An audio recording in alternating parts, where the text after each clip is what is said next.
The massive doors of the Galactic Council chamber opened with a deep rumbling sound that echoed through the enormous hall. Minho walked forward slowly, his black diplomatic uniform standing out against the colorful alien beings that filled the curved seats around him. The human ambassador kept his face calm even though he knew what was coming.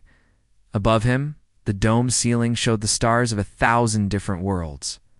Each light represented a species that belonged to the Galactic Council. Today, most of those lights would turn against Earth. Gina sat in the observation deck high above the main floor. She wore the dark blue uniform of Earth's military forces. Her sharp eyes watched every movement in the chamber below. As Minho's military advisor, she had studied each alien species present. She knew their weapons, their tactics, and their weaknesses. But today the numbers were not in humanity's favor. The war prime of the Vorthok Empire rose from his seat. The creature stood 3 meters tall, his body covered in thick black armor that seemed to absorb light. His insect-like head moved side to side as he looked down at the lone human. Sharp mandibles clicked together, making a sound like breaking bones. Human representative, the war prime's voice boomed through translation speakers placed around the chamber. You stand before the combined might of 47 star nations. We have gathered here to discuss your species' future. Minho nodded once but said nothing. He had learned long ago that silence often spoke louder than words in diplomatic situations. The war prime's forearms spread wide in a gesture that looked threatening even through the species barrier. For too long, your kind has controlled the hyperspace routes through the Sol system. These pathways are valuable beyond measure. They connect the eastern and western spiral arms of our galaxy. Murmurs of agreement rippled through the assembled delegates. The crystalline hegemony's representative, a being made of living glass, chimed musical notes that translated as strong support. The Plasma Confederacy's energy-based ambassador flickered brighter in what Minho recognized as their version of applause. The time for your species' selfish control has ended, continued the War Prime. You will transfer complete access to these routes to the Vorthok Empire within 72 standard hours. In return, we will allow your species to continue existing. More sounds of approval filled the chamber. Even species that had been neutral toward humanity seemed to support this demand. The void swimmers, ancient beings that lived in the empty spaces between stars, sent ripples of agreement through their liquid forms. Gina's hand moved to the communication device on her wrist. She sent a coded message back to Earth. Ultimatum delivered as expected. All major powers aligned against us. The War Prime was not finished. He pointed one armored finger directly at Minho. Perhaps you do not understand the situation, human. My empire has conquered 1,847 star systems. We have destroyed species that were ancient when your world was still cooling from its formation. The creature's mandibles spread wide, showing rows of sharp teeth. We have weapons that can crack planets like eggs. We have ships that number in the millions. We have warriors who know no fear and no mercy. Minho remained perfectly still. His face showed no emotion as the War Prime listed humanity's supposed disadvantages. Your entire species controls exactly one star system, the alien continued. You have perhaps a few hundred ships, most of them barely capable of interstellar travel. Your weapons are primitive projectile throwers that would not scratch our armor. Laughter filled the chamber. Not human laughter, but the various sounds different species made when they found something amusing. The hegemony's musical chimes turned into harsh discord. The Confederacy's flames danced with cruel humor. This is not a negotiation, declared the War Prime. This is us informing you of what will happen. You have 3 choices. Surrender the hyperspace routes willingly, be conquered and give them up anyway, or be completely destroyed so we can take them from your ashes. A delegate from the Saurian Republic stood up. The reptilian being was smaller than the War Prime but carried equal authority. The Republic supports this reasonable demand. Humanity has had long enough to prove they could manage these routes properly. They have failed. Failed how? Minho finally spoke, his voice carrying clearly through the chamber without. Amplification. The Saurian scales shifted colors, showing irritation. You allow unrestricted passage to all species. This creates inefficiency. Under proper management, priority would be given to more important civilizations. Important by whose measure? Asked Minho. By the measure of those with the power to enforce their will, answered the War Prime. Which brings us back to your situation, human. You have no power. You have no allies. You have no choice. Gina watched as more delegates rose to voice their support for the ultimatum. Species that humanity had helped in the past now called for Earth's surrender. Trade partners who had grown rich from human generosity now demanded humanity's submission. The War Prime raised all four arms for silence. The vote is clear. 46 species support the transfer of hyperspace route control to the Vorthok Empire. One species stands alone in opposition. He looked down at Minho with what might have been pity if insects could feel such emotions. Perhaps you need time to accept reality. We are generous victors. We will give you the full 72 hours to make your arrangements. How considerate, said Minho, his tone perfectly neutral. Do not mistake our patience for weakness, warned the War Prime. If you refuse our generous terms, we will demonstrate why the Vorthok Empire has never lost a war. Our grand fleet will gather at the edge of your system. 50,000 warships will show your people what real power looks like. The chamber fell completely silent. Even species that lived in different dimensions seemed to pause their movements to listen. Minho stood slowly from his seat. He looked around the chamber, meeting the eyes or optical sensors of every delegate present. His expression remained calm, almost peaceful. You want war? He asked quietly. The War Prime's mandibles clicked with what sounded like amusement. Want your compliance? War is what happens if you are too foolish to comply. Minho nodded as if considering this carefully. Then he activated his translation matrix, so his next words would be heard clearly by every being in the chamber, recorded by every system, and broadcast to every world. Then prepared to be erased. The chamber erupted. Delegates leaped to their feet, making sounds of outrage, disbelief, and what could only be described as alien laughter. The small human representative had just declared war on half the galaxy. The War Prime's massive form shook with what his species used instead of laughter. Erased? You would erase us? One species against 47? Yes, said Minho, simply. This is madness beyond measure, declared the Saurian delegate. Your entire civilization could fit inside one of our mining ships. Minho gathered his diplomatic materials and placed them carefully in his case. 72 hours, you said? Standard hours, yes, confirmed the War Prime. Though you will not need nearly that long to realize the futility of resistance. We shall see, said Minho. He walked toward the chamber exit with the same steady pace he had used entering. Behind him, the assembled delegates continued their expressions of amazement at human arrogance. Gina met him at the exit. They walked together toward their shuttle without speaking until they were safely inside. Well, said Gina, as their ship lifted off from the council station that went exactly as we expected, Minho finally allowed himself to smile. Yes, now we can begin. Far below them, the Galactic Council continued their session, already making plans for dividing up human territory. After the inevitable conquest, none of them noticed the small probe that detached from the human shuttle, or the quantum signal it sent toward the edge of the galaxy. The war they thought would last days was about to begin. But it would not end the way they expected. Deep beneath the bustling streets of Seoul, 300 meters underground, Admiral Sungyan stood in the center of the most secret room on Earth, the war operations.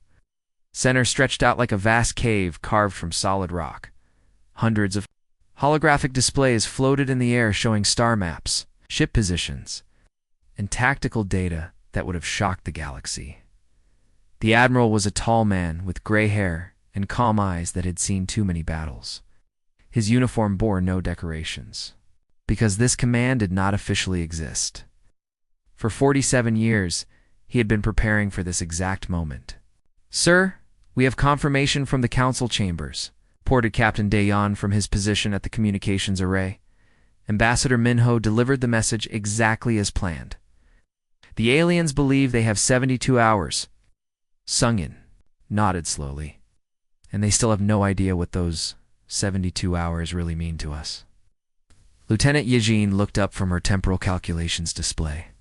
The time dilation field around Earth is holding perfectly stable, sir.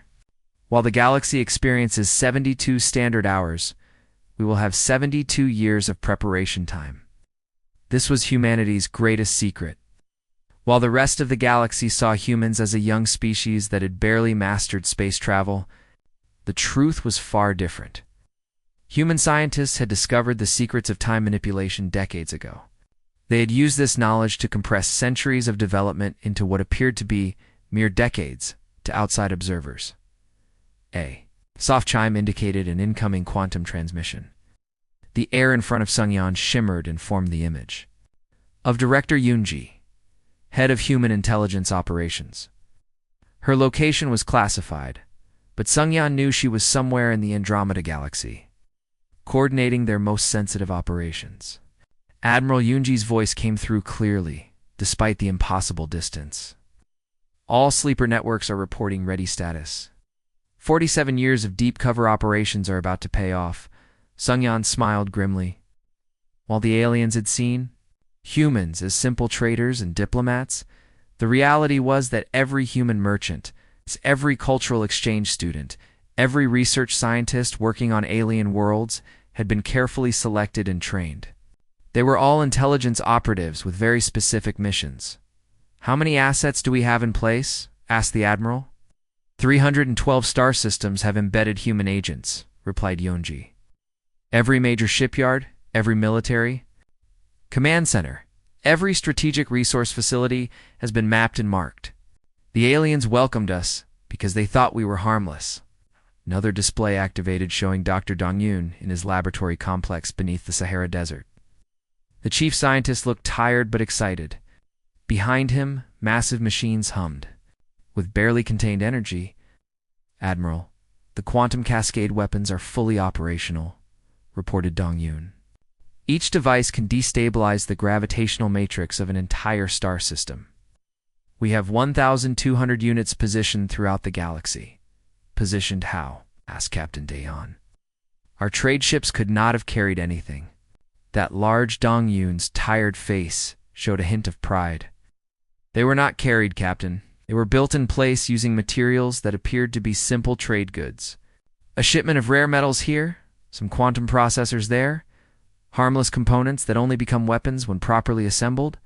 The implications were staggering.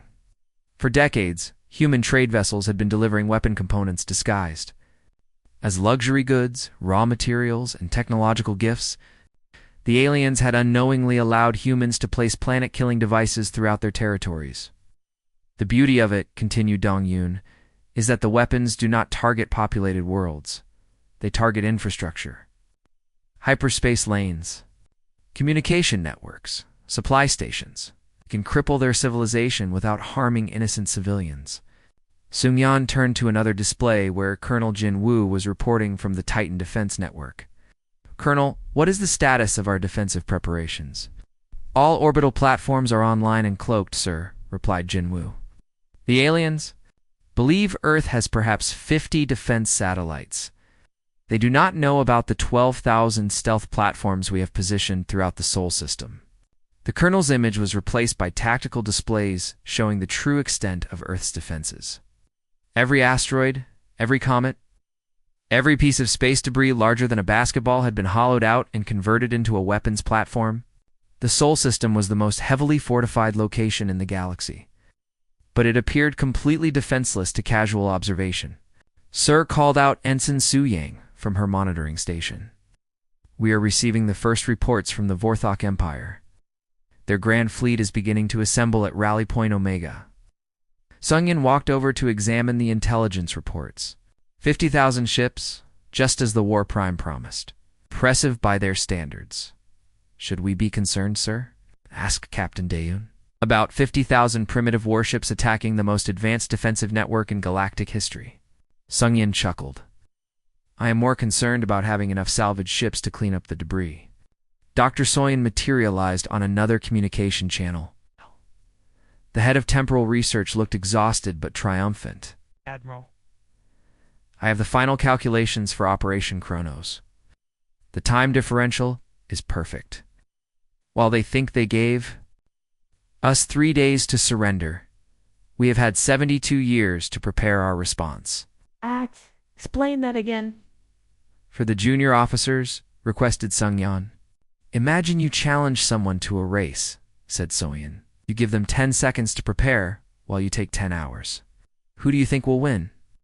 That is what the aliens have done to themselves. Lieutenant Yejin raised her hand. Oh, Doctor, how?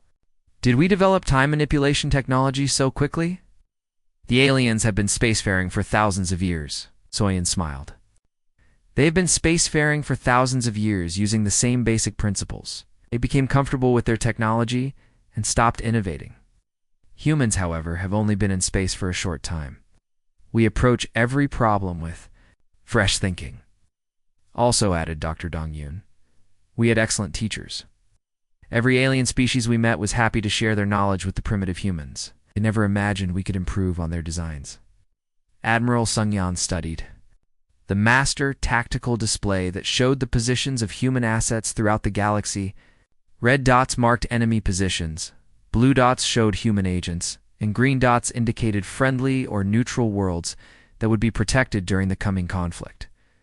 Gentlemen and ladies, he announced to the entire command center, for 47 years we have prepared for this moment. Our ancestors dreamed of the stars, never knowing that when we finally reached them, we would find enemies waiting. He paused, looking around the command center at the faces of the men and women who would coordinate humanity's response to the alien ultimatum. The aliens made a fatal mistake. They assumed that because we appeared weak, we actually were weak. They confused peaceful intentions with inability to fight. They mistook our desire for cooperation as a sign of submission. The Admiral's voice grew stronger. They will learn the difference between a species that chooses peace and a species that is incapable of war. They wanted to see human weapons. They will see weapons beyond their imagination. They wanted to test human resolve. They will discover what happens when you threaten the survival of a species that colonized a hostile galaxy through pure determination. Sungyeon walked to the center of the command center where a holographic representation of the Milky Way galaxy slowly rotated. Begin final preparations. Activate all sleeper agents. Charge all weapon systems. Prepare the fleets for combat. Operations. He looked up at the holographic stars, each one representing worlds that would soon learn what humanity was truly capable of. The War Prime wanted to demonstrate Vorthok power. Instead, he is about to receive a demonstration of human ingenuity, human preparation, and human resolve. Let the countdown begin. The edge of the Sol system had never seen such a gathering of warships. 50,000 vessels from the Vorthok Empire stretched across space like a metal storm cloud. Each ship was a kilometer long and bristling with weapons that could level mountains. The Grand Fleet represented the largest military force ever assembled in galactic history. War Prime stood on the bridge of his flagship, the Devourer of Worlds. Through the massive viewing ports, he could see the tiny blue dot that was Earth hanging in the distance like a fragile jewel. Soon that world would be nothing but burning debris. Status report, commanded the War Prime, his forearms crossed. Behind his back, Fleet Commander Vexstar approached, his insect-like head bowing respectfully. All 50,000 ships report ready for battle, War Prime. The humans have made no attempt to flee or surrender. Their response, deadline expires. In 1 standard hour, any sign of human military activity? None. War Prime. Our sensors detect approximately 200 human vessels in the system, exactly as our intelligence predicted. Most appear to be civilian craft. Their largest warship is barely 300 meters long. War Prime's mandibles clicked with amusement. The human fleet was so small it would not even register as a threat to his scouts. Let alone his main battle force, Captain Ji-hoon sat quietly on the bridge of the Earth vessel Sajong. The ship was indeed only 300 meters long, appearing tiny and helpless compared to the alien armada. But appearances could be deceiving, Captain reported Lieutenant Minseok from the communications station. We are receiving a transmission from the Vorthok flagship. Put it through. The War Prime's massive form appeared on the main screen. Human Captain, I am told you command the largest vessel in your pathetic fleet. I offer you one final chance to surrender before we begin the destruction of your species. Ji-hoon stood up slowly. He was a quiet man with steady hands and calm eyes. This is Captain Ji-hoon of the Earth vessel Sejong. I have a counteroffer for you. You dare make offers to me? The War Prime's voice boomed with outrage. Yes, you have 3 minutes to withdraw your forces from this system, or face the consequences.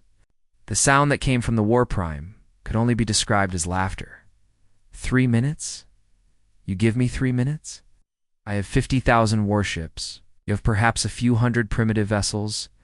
What consequences could you possibly threaten? Me with complete destruction of your fleet? Impossible. Our sensors show your exact capabilities. Your weapons cannot even scratch our armor. Ji-hoon checked his chronometer. 2 minutes and 30 seconds remaining. This is beyond madness, declared the War Prime. Fleet Commander Vextar, target that insolent vessel. Show these humans what real weapons can do. The Devourer of Worlds turned its massive plasma cannons toward the Sejong. Energy that could melt continents charged in the weapon arrays. When the blast fired, it was bright enough to illuminate half the solar system. The beam struck the human ship directly. For a moment, the Sejong seemed to glow with absorbed energy. Then the light faded, revealing the ship completely undamaged. Impossible, whispered Fleet Commander Vextar. No shield technology can absorb that much energy. Fire again, ordered the War Prime. Full power. A dozen Vorthok ships opened fire simultaneously. The combined blast should have vaporized anything. Smaller than a moon. Instead, the energy passed through the human vessel as if it were not there at all. Holographic projection, realized Vextar. The ship is not really there. Captain Ji-hoon's voice came over the communication channel. Time is up. You chose poorly. On the bridge of the Sejong, safely hidden in another dimension, Lieutenant. Commander Hunjin received the signal she had been waiting for. All units, this is Stealth Fleet Command. Execute Operation Phantom Strike. Throughout the Vorthok formation, space began to shimmer. What had appeared to be empty vacuum suddenly filled with human warships. Not the primitive vessels the aliens expected, but sleek predators that seemed to bend light around their hulls. The human ships were not large by alien standards, but they moved with impossible grace. They phased in and out of normal space, appearing inside enemy formations, striking with weapons that fired from parallel dimensions, then vanishing before return fire could target them. Commander Yuna led the first wave of fighters. Her small craft darted between Vorthok battleships like deadly insects. The human fighters were barely 10 meters long, but they carried weapons that the aliens had never seen before. Target their command centers, Yuna transmitted to her squadron. These ships are so large they cannot function without centralized control. Her fighter slipped through the hull of a Vorthok destroyer as if the metal were air inside the enemy ship. She fired a single shot at the main computer core, then phased back into normal space before the aliens even knew she had been there. The destroyer began spinning out of control as its guidance systems failed. Similar scenes played out across the entire enemy fleet as human fighters struck from impossible angles. Fleet Commander Vextar stared at his tactical displays in disbelief. How are they doing this? Ships cannot phase through solid matter. Unless they understand dimensional physics better than we do, said the War Prime grimly. How many ships have we lost? 2,000 and counting, War Prime. We have not managed to hit a single human vessel. The battle was unlike anything in Galactic history. The Vorthok ships were powerful but slow, designed to overwhelm enemies through brute force. The human vessels were smaller, but infinitely more maneuverable, striking from dimensions the aliens did not even know existed. Captain Taeyeon commanded the heavy cruiser Gwanggaeto from its position in subspace. All batteries fire at will. Target their engines and weapon systems. We want to disable, not destroy. Human policy was clear. Minimize casualties while demonstrating overwhelming superiority. The goal was not genocide, but surrender. The Gwanggaeto fired antimatter torpedoes that existed in 7 dimensions simultaneously. The weapons struck Vorthok ships from every angle at once, bypassing shields and armor as if they were paper. This is impossible, transmitted Fleet Commander Vextar to all ships. Retreat to Rally Point Beta. We need to regroup and analyze their capabilities. There will be no retreat, came Captain Jehoon's voice over the general communication channel. You came here to demonstrate Vorthok power. Let us show you human mercy instead. The human fleet suddenly became visible to normal sensors. The aliens gasped as they realized the true scope of what they faced. The humans had not brought a few hundred ships, they'd brought thousands. All previously hidden by technology, the Vorthok could not detect. But the human vessels were not attacking the retreating aliens. Instead, they were rescuing Vorthok crew members from damaged ships, providing medical aid to the wounded, and offering safe passage to anyone who wished to surrender. Warprime watched from his flagship as his mighty fleet fell apart around him. Ships that had conquered star systems were being systematically disabled by enemies they could not even see properly. Warprime reported his communications officer. We are receiving surrender requests from over half our fleet. The ship commanders are asking for terms? Terms? The Warprime's voice cracked with disbelief. They want to discuss terms? The humans are offering full amnesty to any crew that surrenders. They're providing medical care and promising safe return to Vorthok space. Many of our commanders are accepting. The Warprime looked out at the battle that was already over. In 6 hours, the greatest fleet in galactic history had been reduced to scattered debris and surrendering vessels. Not a single human ship had been damaged. Get me a communication channel to the human commander, he said quietly, Captain. Kunis. Face appeared on the screen. Yes, Warprime. How? Was all the alien leader could manage to say. You assumed we were primitive because we appeared peaceful. You confused our desire for cooperation with an ability to fight. You made the mistake of underestimating a species that colonized a hostile galaxy through determination and ingenuity. What do you want from us? The same thing we have always wanted? Peace. Cooperation. A galaxy where all species can prosper together. And if we refuse, Jehoon's expression remained calm. Then you will discover that this demonstration was us being gentle. We could have destroyed your entire fleet in minutes instead of hours. We could have targeted your home worlds instead of your military forces. The Warprime's mandibles clicked nervously. What are your terms? Withdraw your forces from human space. Respect the sovereignty of all species. Join us in building something better than an empire built on conquest. And if we agree, then we will help you rebuild your damaged ships. We will share technology that will benefit your people. We will treat former enemies as future friends. Warprime looked around his bridge at officers who had never known defeat. Today they had learned that the galaxy was far larger and more mysterious than they had ever imagined. I accept your terms, he said finally. The first battle was over.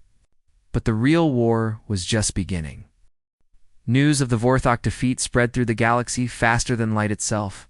On 100,000 worlds, alien leaders watched the battle recordings with growing disbelief. The mighty Vorthok Empire, conquerors of nearly 2,000 star systems, had been crushed by a species they considered primitive. But instead of learning from this demonstration, most alien civilizations made a fatal mistake. They convinced themselves that the Vorthok had grown weak, that their defeat was a fluke, that humans had simply been lucky. Supreme Chancellor Crixvalium of the Crystalline Gemini stood before his war council on the crystal world of Sherden. His body was made of living diamond that rang like bells when he moved. The Vorthok were always overconfident, he declared to his assembled generals. Their defeat proves nothing except that brute force is not enough. General Dexmar, his crystal form glowing with aggressive red light, agreed completely. The humans use tricks and deception. Against our quantum harmony weapons, such tactics will be useless. We will show the galaxy what real military power looks like. The crystalline hegemony had ruled the eastern spiral arm for 3,000 years. Their weapons could shatter matter at the atomic level.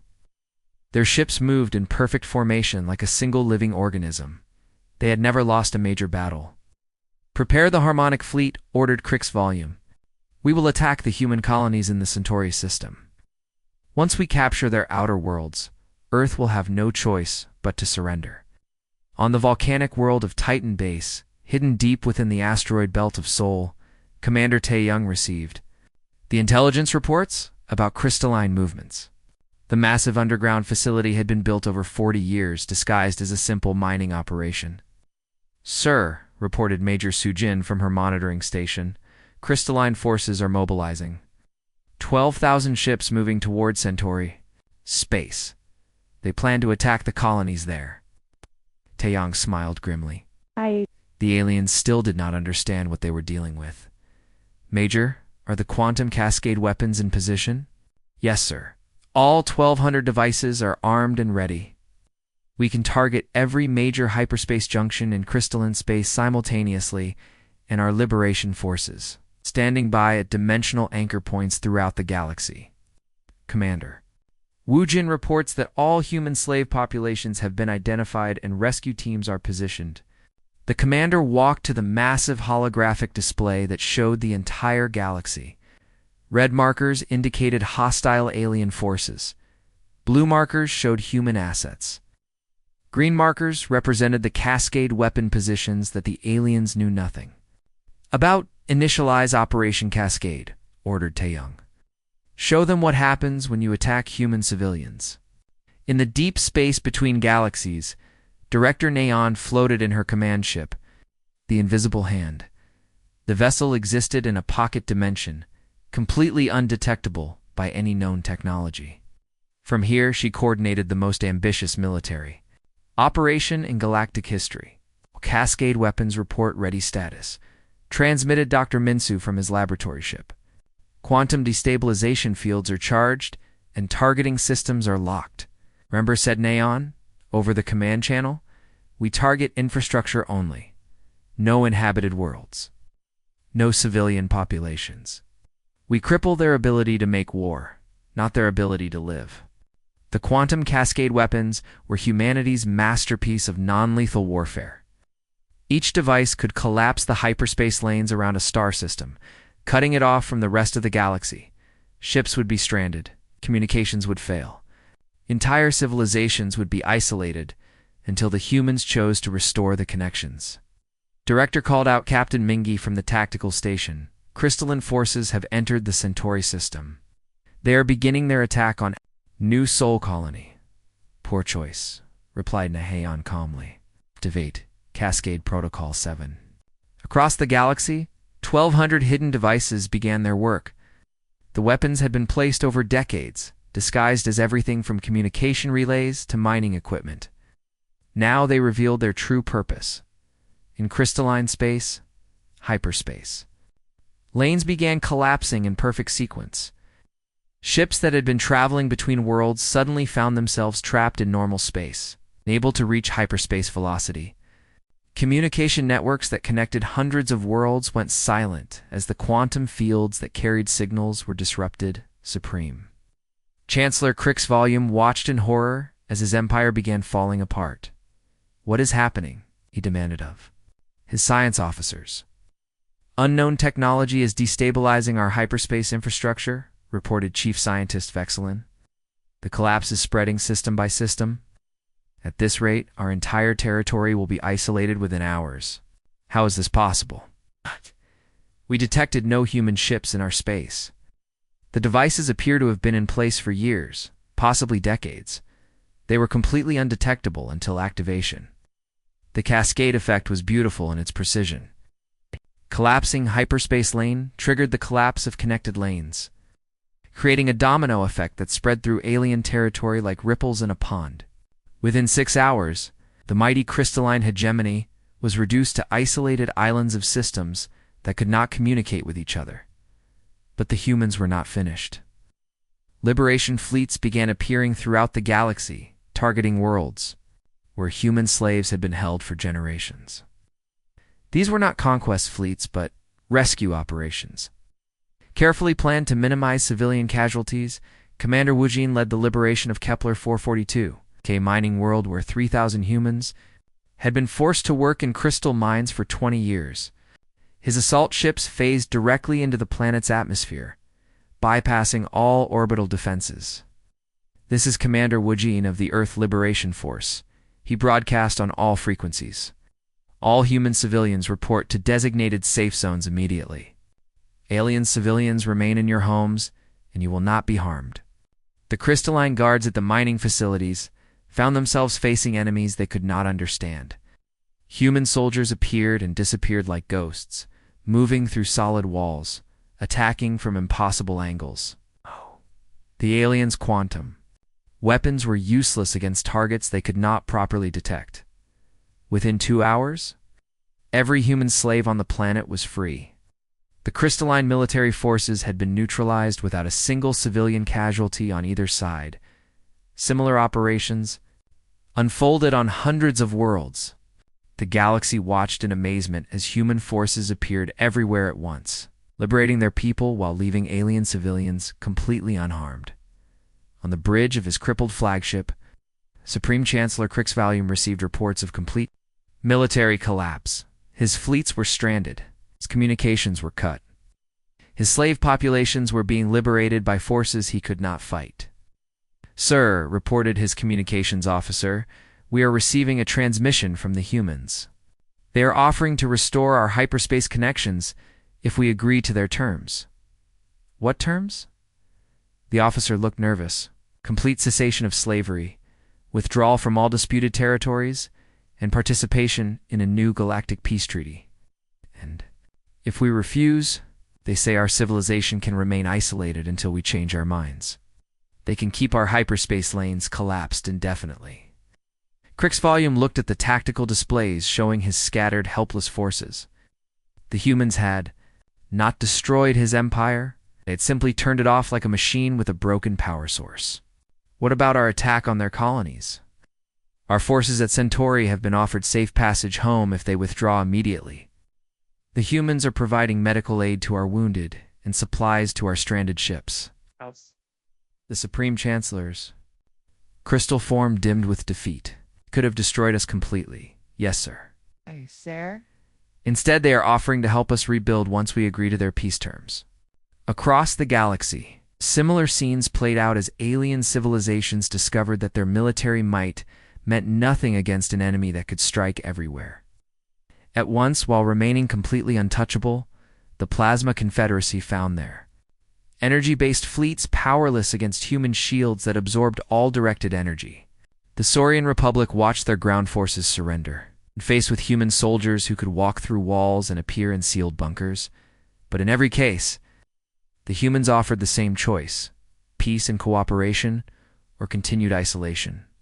Until they accepted the new reality, Director Neon stood on the bridge of her dimensional command ship, watching as red markers on the galactic display slowly changed to yellow, indicating neutralized threats. "Status report," she requested. 47 alien civilizations have been effectively neutralized," reported Captain Minji. 0 civilian casualties. All human slave populations have been liberated. Hyperspace infrastructure can be restored at any time." And their response? 31 civilizations have already requested negotiation. The others are still debating whether to accept our terms or remain isolated. Neon nodded with satisfaction. The cascade had worked perfectly. The galaxy's aggressive civilizations had been rendered harmless without massive bloodshed. "Begin Phase 5, she ordered. Time to show them what cooperation looks like. The real war was ending. Peace was about to begin.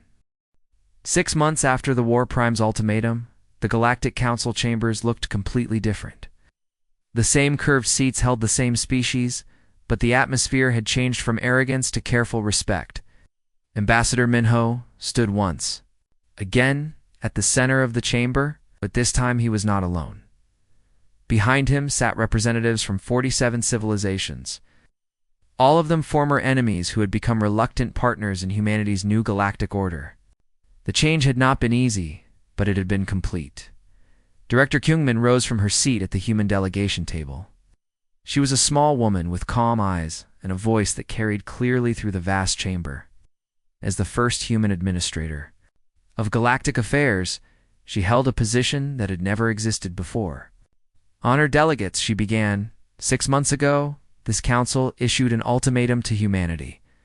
Today, we gather to establish the principles that will guide our galaxy for generations to come. The War Prime now calling himself simply Keth, as humans had suggested, listened from his reduced delegation area.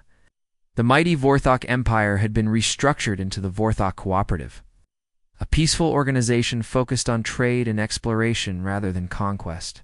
The new Galactic Charter, continued Kyungmin, establishes simple but absolute rules. No species will be enslaved. No civilization will be conquered for resources. All disputes will be resolved through arbitration rather than warfare. Murmurs of agreement filled the chamber, not because the aliens had suddenly become peaceful, but because they had learned what happened to those who chose violence over cooperation. Former Supreme Chancellor Krixvolume, now known as Counselor Krix, spoke. For the Crystalline Cooperative, Administrator Kungmin, my people wish to formally apologize for our attack on human colonies. We have completed the reconstruction of all damaged facilities and paid full compensation to affected families.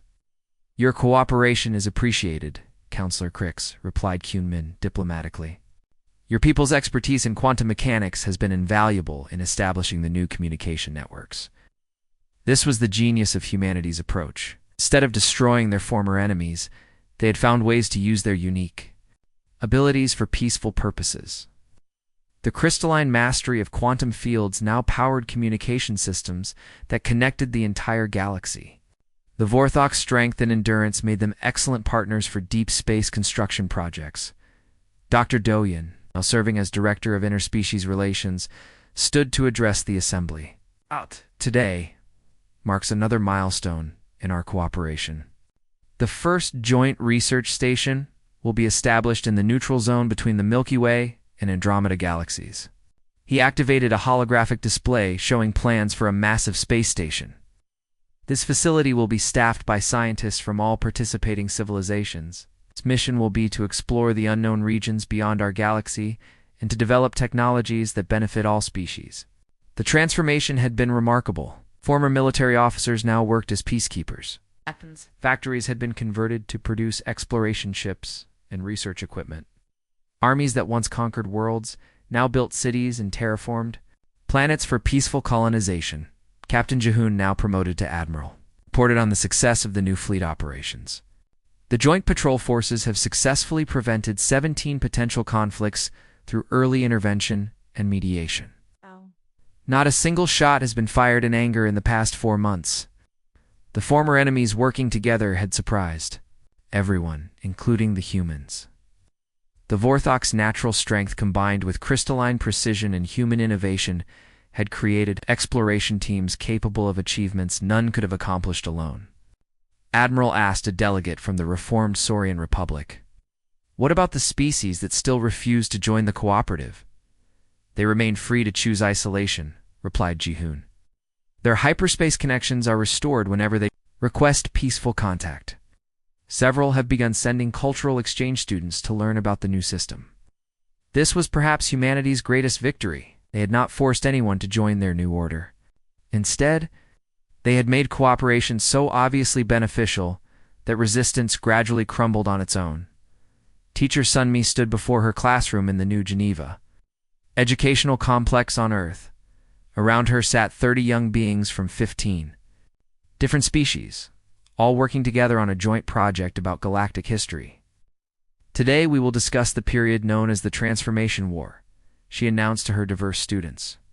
"Who can tell me why it was called a war when so few beings actually died?" A young Vorthok named Klixer raised his hand. "Because it was a war between different ways of thinking, not just between armies." "Excellent, Klixer.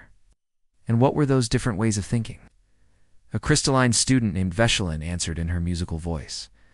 "The old way believed that strength meant the ability to destroy enemies. The new way believes that strength means the ability to make enemies into friends." Sunmi smiled. These young beings had grown up in a galaxy where cooperation was normal, where different species worked together naturally. They could barely imagine the fear and hatred that had once dominated galactic politics. Teacher Sunmi asked a human student named Jaeon, "Why did the other species think humans were weak before the war?" "Because they confused peaceful intentions with inability to fight," replied Sunmi. "They saw our willingness to trade and cooperate as signs of weakness, not understanding that we chose peace because we were strong enough to enforce it." The lesson was interrupted by an announcement over the school's communication system.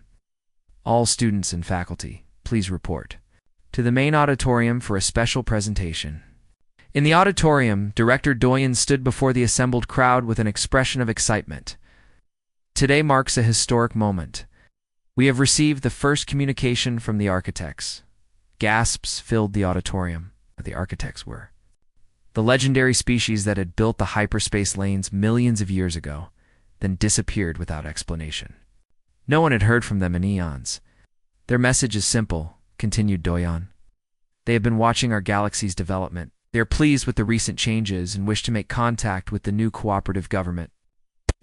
The implications were staggering. The architects possessed technology that made even human innovations look primitive. Their approval of the new galactic order would legitimize it beyond any possible challenge. Ambassador Minho stepped forward to read the architect's message aloud. To the young species of the Milky Way galaxy, we greet you. For millions of years, we have watched civilizations rise and fall, always following the same pattern of conquest and destruction. He paused, looking around the auditorium at the mixed crowd of species that had once been enemies. You have shown us something new, a civilization that grows through cooperation rather than conquest, a society that finds strength in diversity rather than uniformity. We are impressed and wish to share our knowledge with those wise enough to use it properly. The message continued with an invitation to send representatives to the architect's hidden realm beyond the galaxy's edge. It was an opportunity that previous civilizations had never been offered. The selection process will be joint, announced. Minho, each species will nominate candidates, and the final team will represent all of our civilizations equally. Former War Prime Keth stood up slowly. Ambassador Minho, I must ask, did you know this would happen? Did you plan for the architects to make contact? Minho smiled the same calm smile he had worn 6 months ago when facing the Council's ultimatum. No, Keth. But we hoped that by creating something worth preserving, we might attract the attention of those who had given up on our galaxy. You gambled the future of all our species on hope. We gambled on the belief that cooperation is stronger than conquest, that building is more powerful than destroying, and that former enemies can become lasting friends. Minho looked around the auditorium at beings who had once planned humanity's destruction and now worked toward a common future. The War Prime asked me to prepare to be erased. Instead, we erased the old way of thinking and replaced it with something better. We did not destroy our enemies. We helped them discover that they had never been our enemies at all. The applause that followed came from dozens of different species, each expressing approval in their own unique way. The sound was chaotic, but beautiful, like a symphony played by instruments that had never been designed to work together, but somehow created perfect harmony. The new galaxy was not perfect. There were still disputes, still misunderstandings, still species that chose isolation over cooperation. But for the first time in galactic history, the default response to conflict was negotiation rather than violence. As the crowd dispersed, young Clixer approached Teacher Sunmi with a question. Teacher, do you think the old ways will ever come back? Sunmi looked at the young Vorthok, whose species had once been the galaxy's most feared conquerors. Do you think, Clixer? I think once you learn that making friends is better than making enemies, you never want to go back to the old way, then the new galaxy is in good hands, replied Sunmi with a smile. Outside, the stars shone down on a galaxy that had finally learned the difference between strength and wisdom, between power and greatness, between conquest and true victory. The humans had kept their promise. They had erased their enemies completely. By transforming them into allies, the war was over. The peace had just begun.